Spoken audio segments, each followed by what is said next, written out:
and welcome back to the 100% walkthrough of BLiNX Time Sweeper, all S ranks and cat medals. Lots of cat medals to pick up in Forgotten City. This one's gonna be a long one. This is where the levels really start getting longer too. And we start with a really strange, kind of gimmicky level that I never quite understood, but we have lots of bombs here now. So make of that what you will.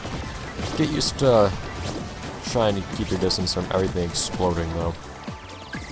This is also the first level where we will explore the beautiful benefits of having certain sweepers, particularly the TS2000 Flame or the Ultimate Sweeper, the TSX7. So if you can get lucky and or just skilled at shooting bombs, you can actually take a number of enemies out with them at once, but it's something that I never really cared for them to do because one, it seems rather arbitrarily difficult, and at the same time, let's get by with that pretty easily anyways. Of course, the best part is when you miss a bomb and then something like this happens. Hello.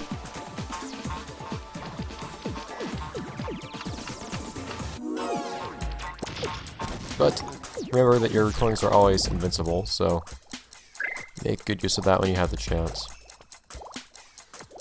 So this little seesaw is, well, you probably already know what this is. But do be careful with it, because something I've noticed is that if you do what I'm doing right here, for some reason your recording has a habit of disappearing if you don't start out on the seesaw when you use the record. It seems like pushing the seesaw into the recording will actually make the recording disappear, something like that. I'm not so sure. It's something I've encountered multiple times, unfortunately. Anyways, you do notice that I actually make a little safe space for myself away from all these bombs by setting some up.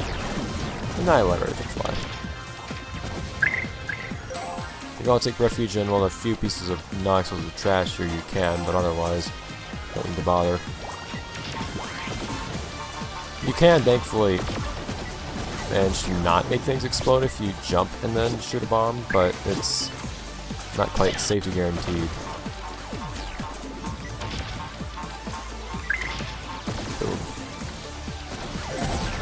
Never a bad time to try to get some nice time controls either.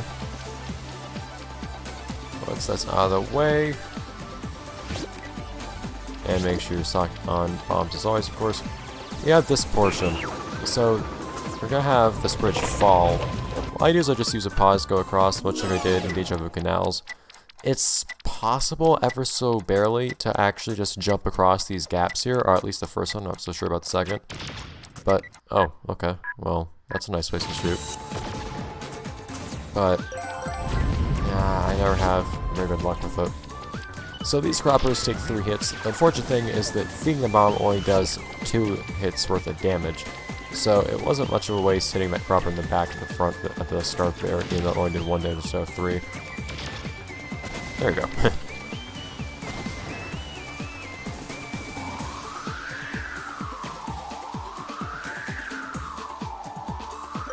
I don't need that rewind crystal. Now, for some reason I always had a hard time figuring out a real logical approach to take out all the enemies here, possibly because all of them like to jump down to the bottom portion of this particular area instead of staying where they're supposed to. I also forget here that the door phantom actually takes 2 hits instead of just 1. So one other notable thing is that even if you have the TS2000 Flame or the TSX7, this particular enemy here, the lizard, does not actually shrink in 1 hit unless you use roll trash. It won't shrink to use a bomb. But if you have one of the 2 elemental sweepers that works on it, you can actually get rid of it in 2 hits instead of just 1. Once you hit it, it'll just shrink down to its small form in a single hit instead of 10, which saves an unimaginable amount of time.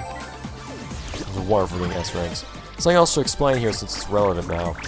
Getting S ranks in this game is, for better or worse, not a matter of not getting hit. It does not matter if you use a retry because, well, the game just rewinds to the last save point. So don't you don't need to worry about actually not getting hit while you're doing these runs. You can be reckless if you want to, and you have the retries and the time to spend getting more retries. So you'll see some more examples of that later on in the game, especially when stuff gets really, really cruel with some of the environmental hazards later on.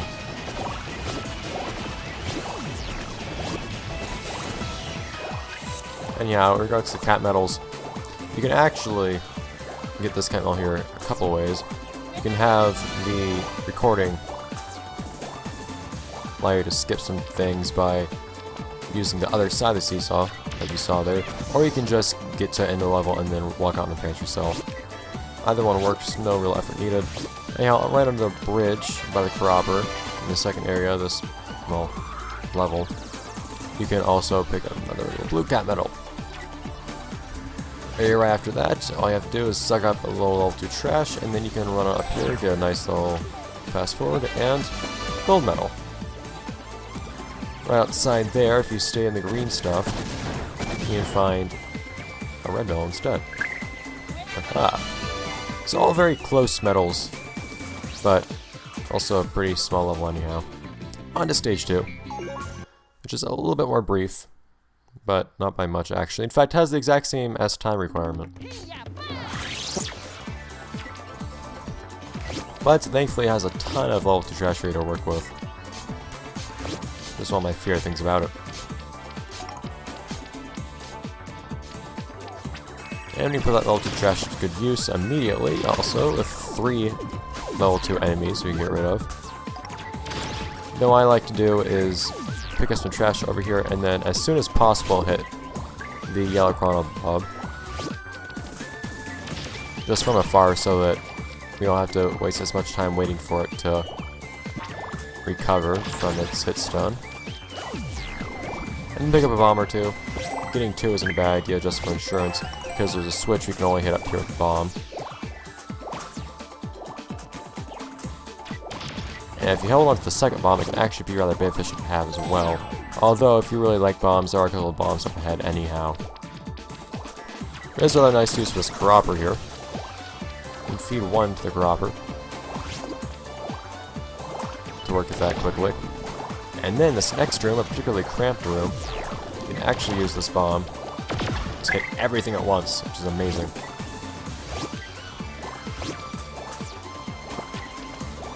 Then you can deal with all the remnants, either using another bomb, Dustly, hopefully if things don't miss, and you have the pieces with whatever normal trash you have. I have no idea what BLiNX is aiming at there. Shoot. Take the chance to hit a corroboree or 2 if you can. Signs it's best to hit them from the back, signs it's not. It's just a matter of whether you have a bomb or not. Never waste a bomb in the back, or at least not if they have more than 1 hit left. Hello, Spiker. Now, something that's really annoying about Chronobob and Spikers is actually that as they get more and more advanced, as they take more and more hits, they actually react more quickly as well. They move more quickly, more specifically, and you have less time to hit them before they go invincible again in the case of Spikers, which is a little bit noticeable with the level 2 Spikers, with level 3 and 4 ones especially. They'll become a huge pain for that very reason. But thankfully, it's pretty easy to work out how Spikers will always roll to your approximate position when they start rolling, and then go from there. This level 2 trash, even though it hides a cat medal, is actually pretty practical just to take for your own uses, because this intrusive little bugger here likes to come down for you, and you can take that chance to sock him in the face, infringing upon your privacy. Nice to hear the rest of this tom-tom music. You don't usually hear much of it. Alright, so more enemies. This is going to be one of those areas where you feel kind of starved for trash if you don't have Flame Sweeper or DSX-7, but if that's not an issue, you don't need to worry about using much level 2 trash or anything like that. Just get rid of it quickly with 2 hits worth. Again, not really an issue to use a retry. I'm not going to be ashamed in the fact that I don't play this game flawlessly, so just learn. I will, however, try to use some of the trash since I have a chance. And you can see how, because I'm very close to this spiker as it tries to attack me, it doesn't roll very far at all. That gets useful because you want to try to avoid having spikers roll off edges and things like that every now and then as well. But if you have spikers roll right next to you, they also roll very slowly, and that's when it's a lot easier to hit them immediately afterwards. It really pays to know how they work.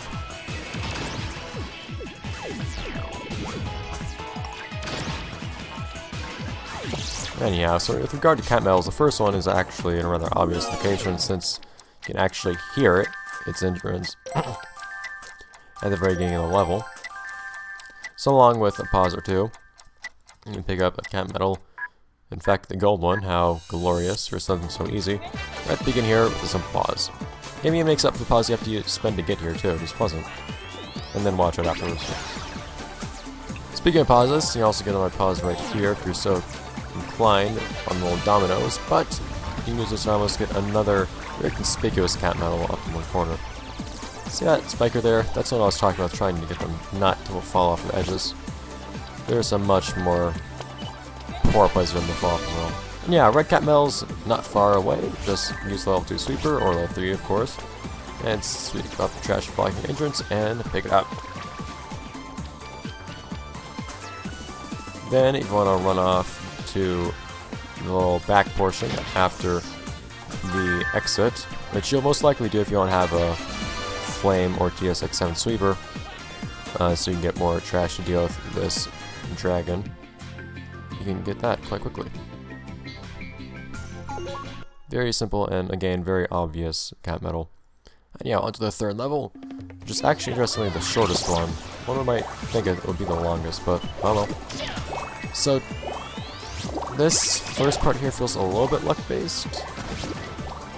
I usually just like to set off the line of bombs and then hope everything gets hit, which sometimes it does, sometimes it doesn't. I had to retry this part a lot actually, but thankfully it's the very beginning of the level, so it's not too much of a time waster. If you can manage, you can actually try to get that bomb to hit the octoballoon in the middle instead of on the right like I did there. It can get kind of hard, especially if you don't want to catch yourself in the blast, but you can get rid of all 3 octoballoons at once if you do that. Doesn't save much time though, it saves a single bomb, which I don't like using anyhow, so not too much of a concern. I don't really recommend that you try to hit this dust turtle the instant that you pop up from that trampoline. It tends to end me accidentally wasting trash and then getting hit. And then hitting myself with the explosion of the bomb as I try to use that, since it's so close range. But if you want to do it in a real hurry, you can do that. Also, never probably take the fast way down. BLiNX is very resilient, I assure you. Having 2 of these goo dragons, I don't quite remember what they're called. They're called something dragons, I'll have to look that up. In one level is another really solid argument for using the TS2000 Flame or the TSX7.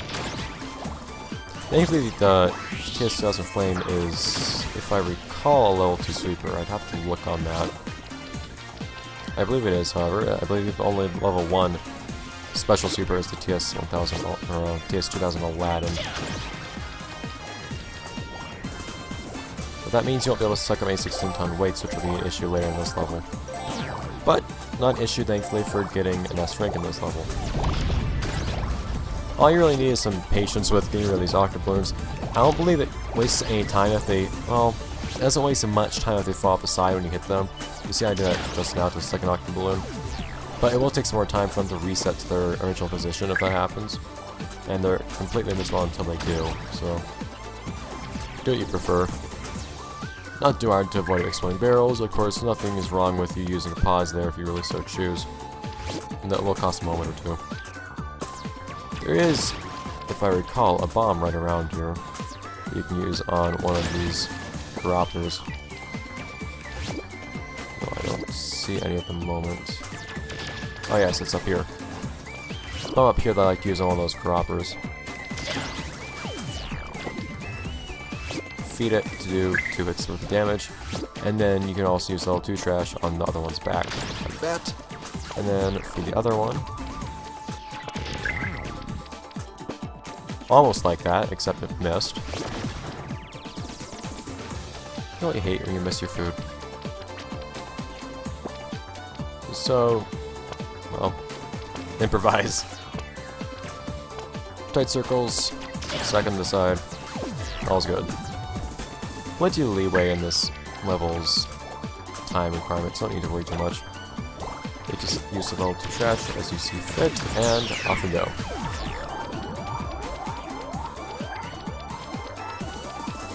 I'm not quite sure if it would be all that beneficial to use the fast forward here. I suppose it might save a little bit of time, but there's no real reason to do it. It won't save you much time at all. It won't really make a difference between an A and an S in most cases, or a B and an A. And it's easy enough to get an S there anyhow. At least if you have a TS2000 or TS7. For reasons already described. Look at all those beautiful explosions. Just explosions I prefer to stay far, far away from.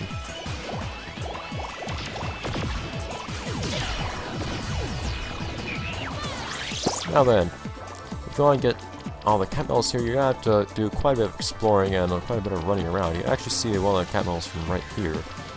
If you backtrack, well, if you want to call it that, if you go backwards from the very beginning of the level, and you happen to be particularly poor at following signs, or you're just like rebellious, you can run over here, despite the game's instructions, and find not only a decent amount of gold and a fast forward, and a couple bombs actually, but a solid cat medal. All here just for you. Now you may have seen already the blue cat medal while jumping on the trampolines. All you need to do is jump onto these sky blocks, and what do you know? Blue cat medal sitting here just for you.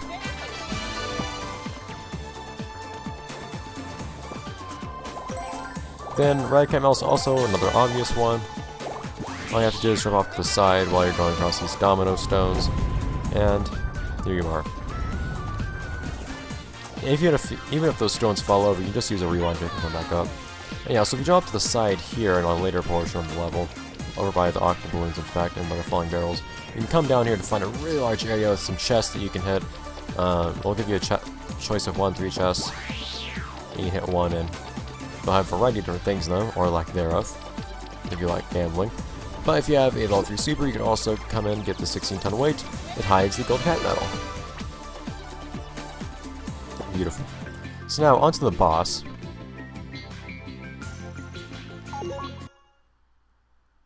Yagitama 2, the second version of the first boss. This one's pretty brief, and it's... I'm not sure I'd call it as easy as the first Yagitama, but it's not bad either by any means. So what I like to do here is just keep restarting until I can jump up and shoot immediately and hit with a spike bullet. I like to use 2 spike bullets here, so I only need to land 3 hits, because this has 5 HP.